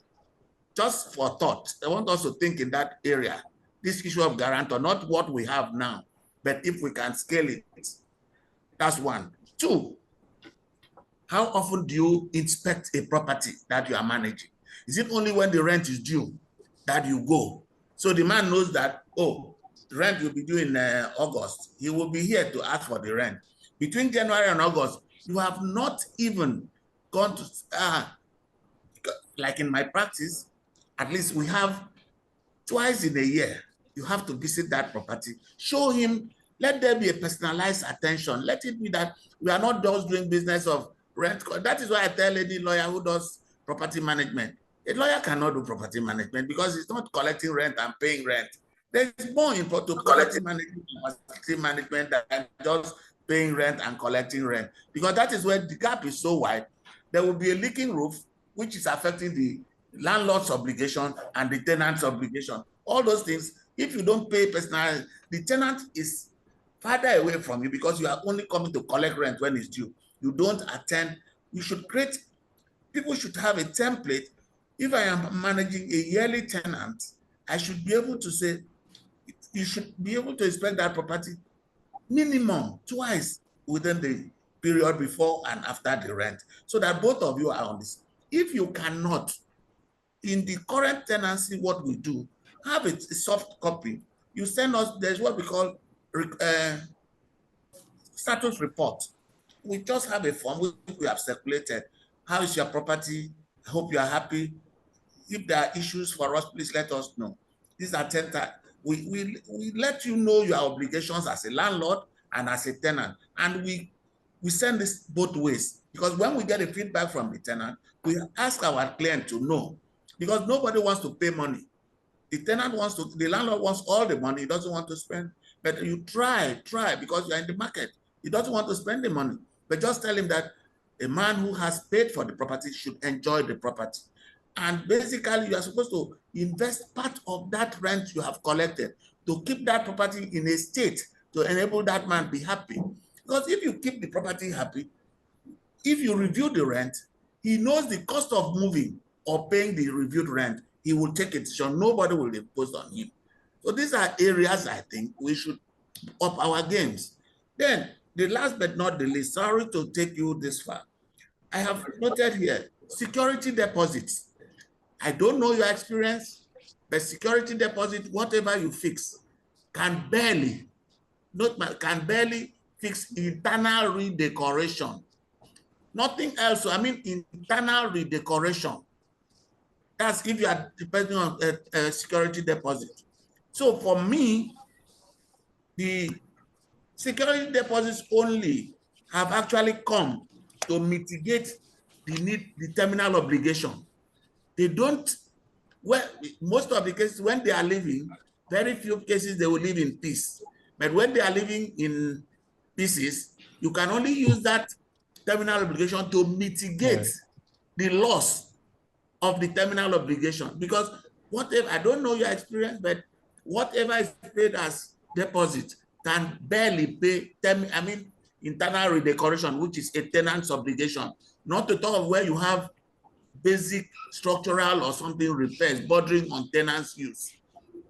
You don't. So those are the areas I want us, if we can up our game. In fact, this regulator grant us something. If we can up it to include the banking industry, if the way you get it. So those are the little things, and I thank you for. This is more like what we should on. Nobody would think that he doesn't know all this, what we have said. But you see, my experience and yours, but my own is that everybody who wants a property, they write on his forehead, good tenant. Maybe he gets in there, he knows more law than you. You know, like, I'm sorry, this is a public, I don't give some, there are some people I don't give houses to. Because if you give somebody a house today, the next thing he writes is military zone, keep off. You cannot even, to go back there becomes a problem. And you go to, you give somebody a property, the day you want to go for that inspection, the tenant, he has a security man who says, Oga says, I should not open this gate. He can only open the pigeonhole to look at you. Whether the man is there or not, he tells you you cannot enter. So those are issues you build up for your tomorrow. Thank you so much for this opinion. Expression. Thank you so very much, Chief Ensure. It's such an honor to have you. I just said we must get you. When I saw that you wanted to make comment, I felt that we must get you. Thank you. You were honest enough to invite me, so I had to be useful to myself. Thank you so very much, sir. Thank you so much, sir. All right, so Mr. Gino, okay, so let's just take there's another question which I will read the question, then you can now make your comment vis-a-vis what our chief has just said. You can probably, as we try to wrap up, though there's somebody who also raised hand, but I think because of our time, we need to just begin to wrap up quickly. So the last question here is, in a situation where the landlord wants to increase the rent by 100%, which is against Lagos law, as a property manager, how do you handle this? So take this question alongside your your comments to what our chief had actually mentioned in his remarks. Yeah. Wow. I mean, thank you so much, Chief Venture, for your comments. Just fantastic. I think a lot of things you mentioned around guarantors, around security deposits, I already alluded to it, that they don't work the way they are today. And we have to, it's a call for collaboration, for the industry, a call for the Institute of Surveyors, for example, to define new paths, to lobby in case for regulation, but also, we as a tech company and the other tech companies who have been in the industry, but not just tech, we've been in the industry in some way. We can help to innovate the way these things work. And a lot of industries that grow, they grow because they can integrate with financial services, that's banks. They can integrate with insurance seamlessly, right? But I'll speak a bit to what Chief Venture said. To answer the last question, it was around rent increment, 100%. How do you do that? Wow. If you've been in Nigeria in the last 2 years, you've probably seen a lot of this. um, because you know what, I'm you have to be you have to look at both sides of the market, right? It's unfair on the tenant. The law says you cannot increase by, I think, 30% max, if I'm correct. Um, but the landlord is dependent on income from his property. Food has gone up by, at least in the last years, food went up by maybe, I don't know, 100%. Transportation cost of fuel went up by 400%. Healthcare costs, if you use HMOs, have gone up by 50%. The landlord has to survive, so the landlord is going to say, "I need money." Tenant is also going to say, "You're about to kill me." I don't think there's a hard and fast rule with this. But what I've seen people do, for example, is have an agreement with tenants to do a slow increment. So, for example, landlord wants us to move from 2 million to 4 million, and landlord, if we do this guy will not be able to pay. He was going to owe. So, landlord, I'm talking to the tenant, is going to pay 3 million this year, and next year is going to be able to pay 3.5, and then by year three is going to be able to pay 4.5, not 4 million. It's going to be able to pay 4.5. So like sort of a gradual increase to what the landlord wants. Particularly because in this case, the tenant has been paying on time. If tenant has not been paying on time, I don't know how to manage that. But also it calls for there's also the other problem of data, and I don't believe in rent regulation. I believe that market forces always determine cost of rent. I don't believe that you can say this is rent, because again, I'm a landlord. Government cannot say rent cannot go above a certain amount. I find that those conversations interesting. By the way, the reason why those conversations come up is because I don't think we as an industry is proactive enough to engage government. I think we allow a few people to talk to them. I don't think we are spending enough time engaging government ahead. Once we saw that things were going to go funny in the economy, did we engage government and say, how do we set rent? The monthly rent conversation, for example, that came up, I was surprised how it came up. And I was not surprised I failed, because also I don't think we proactively engage the government. But the point I'm trying to make here is, how do you, if things are going to go, rent is going to go up, is what it is, right? Two people, two different on the stick. How do you proactively engage a landlord? Don't let him be the one to call you first. How do you tell him we're going to increase in a certain way, and then get the tenant to agree? They will not always agree, but this is what I've seen in the past, where you agree on a slow increment to a certain amount over a period of 2 3 years, and if tenant is reasonable, they agree. If they don't, they also don't want to move, because if they move somewhere else, rents probably increased anyway. Yeah, but that's the way I'll answer the question, sir. The other thing too is to say is a lot of proactivity in communication solves a lot of problems. You can help tenant get a loan if you cannot pay the full amount. There are ways to do that, and there are banks that do that already. Yeah, those are my thoughts around that. There's no perfect scenario. It's tough, to be honest, but I understand both sides. I understand landlords. I've actually heard stories, by the way, of landlords and tenants are on this call. By the way, I've seen landlords wait for rent, fall ill, and so sad, die while waiting for rent to fix their healthcare. And and I've seen a tenant now rush and say, "I want to pay now." I didn't deal with this. It was a case where when I was selling good tenants, or researching about good tenants many years ago, this particular story, and I was just like, wow, why didn't you pay on time? So even for us as tenants, I think it's something for us to think of. Like, the landlords are human beings. A lot of them depend on rent. And when they increase 100%, they are not always wicked. The other, but I will now connect it to the conversation, with the comments, Mr. Ensha, and I'll focus on security deposit first. Many times when landlords increase rent arbitrarily, it's because they spend a lot of money on renovations. And something I didn't mention, by the way, around rent is we don't have a standard. There's no tech that says this is what rents are in this area. So landlords hear a friend saying rent is now 2 million, they now increase down to 2 million.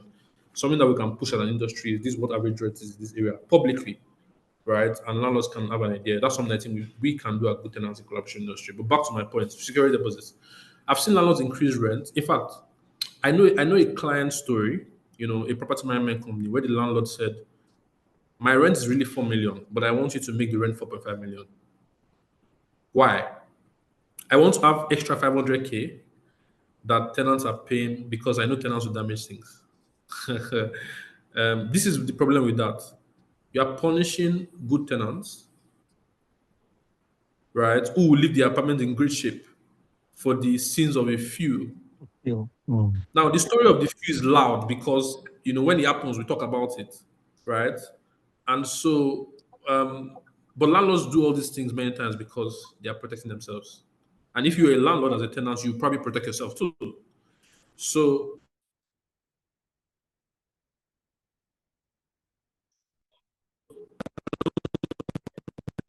believe in static security deposits, for example. Your security is 1 million the first year. When you're increasing rent, I don't believe it should be still 1 million. I don't believe in static security deposits. I also don't believe in security deposits same for everybody. When you go to a bank, I worked in a bank for 1 year. If Seven Up or Dangote, and I'm calling names now, we're taking a loan, they get better interest rates than some man on the street because they are more likely to pay back. When we do security deposits as everybody, same 10%, I find that very interesting. People have different risk levels. They should not have equal security deposits. And the way to make this work again is tech. Tech allows you to make this thing seamless. If you have a tenant verification process that is tech enabled, you can get advice on the risk of a tenant and you can set deposit based on risk. And so, number one, I don't believe in static. I don't believe in a single deposit. I know there's probably a law that says you have to be 10%. I've not seen it. Maybe there's a law. And maybe that's where we have to go and engage and say you cannot make these things 10% permanently, for everybody. If for some people, by the way, it should be 3%.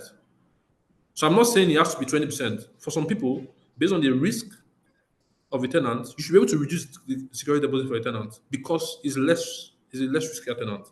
But guess what makes this work?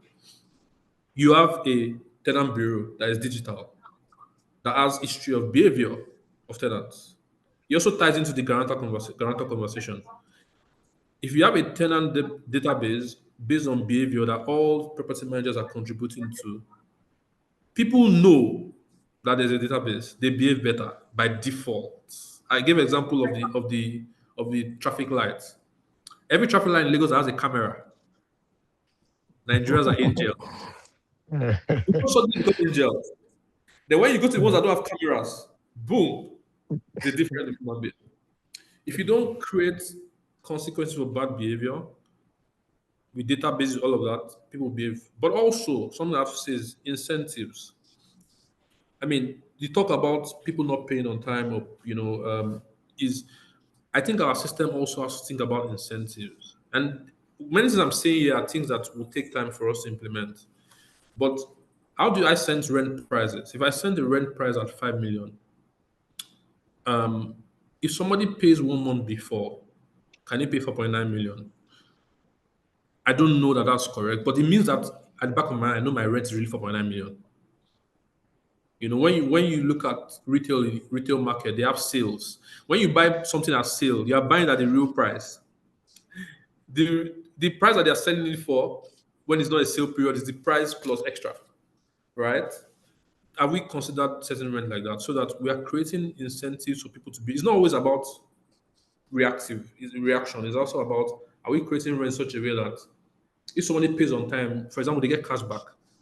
Next time they're probably going to pay early because they are paying slightly less, even if it's 100,000 naira saving, right? And these are experiments that we can perform in small scale before we scale it.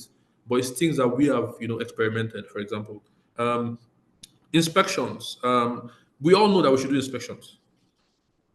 We even put in our agreements with tenants that we will come and do inspections. When a tenant now says you cannot enter, we still renew their rent when they pay. So we reinforce bad behavior, right? By doing that, we reinforce bad behavior. The other thing is, it's easy to do inspections. Transportation is more expensive. So do you have a tech system that allows you aggregate inspections based on area? You do that at the same time to reduce your cost. Because sometimes companies don't do inspections because they're looking at cost. So can you aggregate this? Of course, you do rent 6 months but in that area, there's probably something that's expiring in 7 months. Why are you not doing it together? If you have a system that's able to track those things together, you can reduce your cost of inspections. There's also the opportunity to do scalable inspections where, and this is something that I advocate for, that good tenants has been, well, internally we're talking about is, why do you have to go and do inspection yourself? I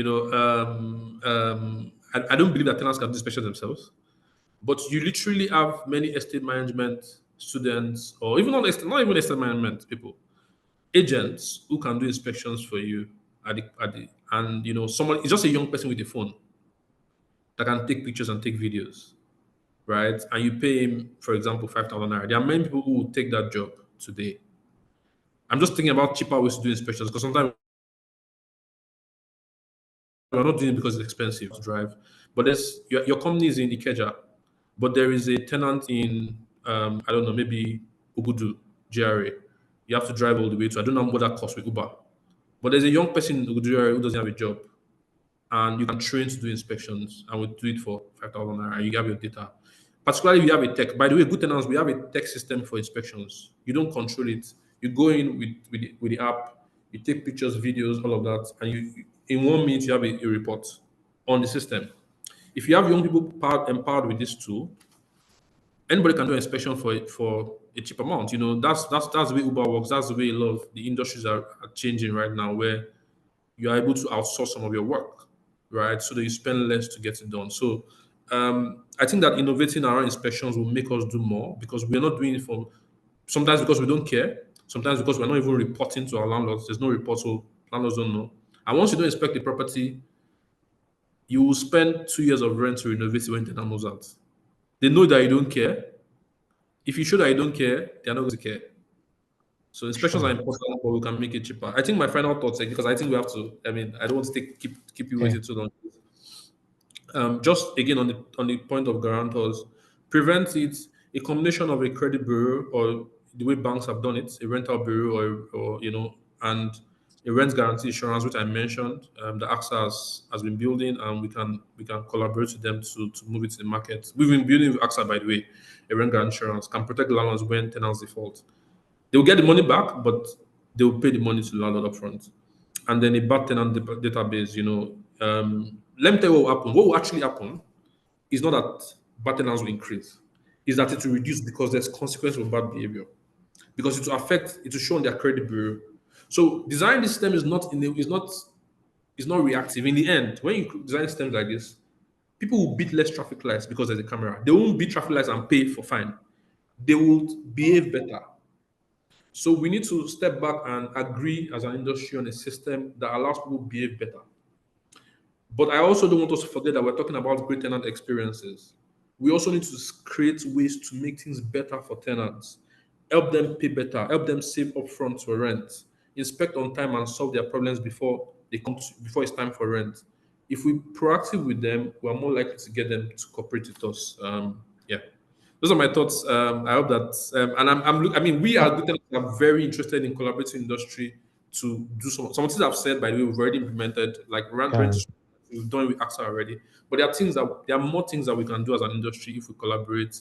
Both professionals and technology people. There are so many things we can do to transform the industry and make tenants' life better, make our life better. I always say chaos is because you've left disorder to last for a long time. When there's small disorderliness and you leave it, it becomes chaos, right? And the earlier we fix those things, the better for us and for the industry. Thank you very much. Mr. Jinadu, thank you. It's been a wonderful, honestly, it's been a wonderful time. I'm sure everyone on this call can also testify to it. In fact, I actually didn't go through I have a few talking points, but in the course of the question and answer, a few things also came up, and it's such an honor to invite you and to have you honor our invitation. Thank you so very much also for what you're doing. Good tenants, thank you. I interacted with the scientists, some days back, and I saw the things, the software. You mentioned something, innovate. In 5 years' time, I'm sure in 5-10 years' time, a tenant's relationship will be a lot more different from what we have. And one of the things that will take it further, that was one of the things I actually want us to talk about. But again, we need to wrap up, is the fact that in 5-10 years' time, it's not going to be the same. And so if there's anything that's going to push us further, is the issue of this tech, the need for us to innovate. And that's what good tenants have been doing, based on, and we want to appreciate the good things you're doing and the fact that you're able to share this experience with us. And for everyone on this call, collaboration with Good Tenants is going to be a very great collaboration. I saw one of the testimonies somebody gave about their relationship with you, and of course, somebody I know very well, Yemi Stevens, and I was just laughing, when I looked at I checked and I was just laughing, and that was a very good one. I looked at the testimony people say about what you're doing, and that was very, very instructive for me. When you came back, there was no need to say, there's no need to say, no, it's just like you just have to go. And I'm glad that we're having this discussion. I'm sure there's going to be avenue for a lot of collaboration. And for everyone on this call, Good Tenant, Mr. Adekunle Jinodo had actually shared a whole lot with us. And for Chief Ensure, thank you so very much. That's I couldn't but just allow, he must just be there to make this comment. And those comments are very germane. So thank you very much. For every one of you who have joined us, we appreciate you. Mr. Adekunle Jinodo, thank you so very much for honoring us with your invitation.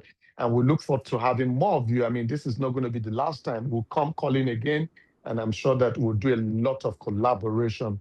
Thank you so very much. Next month is going to be another time for us to have another edition of real estate webinar. We'll come up with another topical issue.